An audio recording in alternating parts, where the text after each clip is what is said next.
peu habitué à s'exprimer sur des sujets politiques, David Guetta a cette fois-ci décidé de prendre position sur une question qui déchaîne les passions depuis de nombreuses semaines en France: pour ou contre la vaccination contre le coronavirus? L'ancien compagnon de Cathy Guetta a donné samedi 14 août 2021 son seul et unique concert dans l'Hexagone, au sein du Théâtre Antique d'Orange. À cette occasion, le célèbre DJ français, qui partage désormais sa vie avec Jessica Ledon, a accordé une interview dimanche 15 août 2021 au quotidien régional Le Dauphiné Libéré.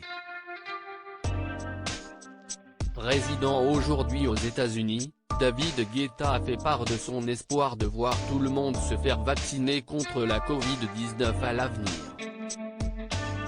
Cet été, on n'a pas eu beaucoup d'options en Europe, où la plupart des événements d'envergure ont été annulés. Ça m'a fait un choc en revenant des États-Unis. En Floride, les gens ne portent plus de masques, tous les restaurants, les clubs sont ouverts. À Las Vegas, les casinos sont ouverts.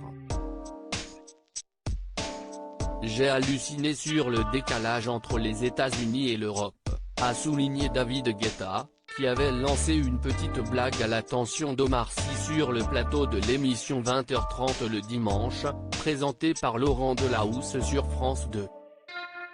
David Guetta: je ne parle jamais de politique, mais aujourd'hui, l'enjeu me semble important pour tout le monde. Le musicien a également fait part de son étonnement concernant le débat actuel autour de la vaccination en France. Je ne parle jamais de politique, mais aujourd'hui, l'enjeu me semble important pour tout le monde, a-t-il ajouté. Pour mémoire, David Guetta avait déjà pris position en faveur des vaccins contre le coronavirus par le passé.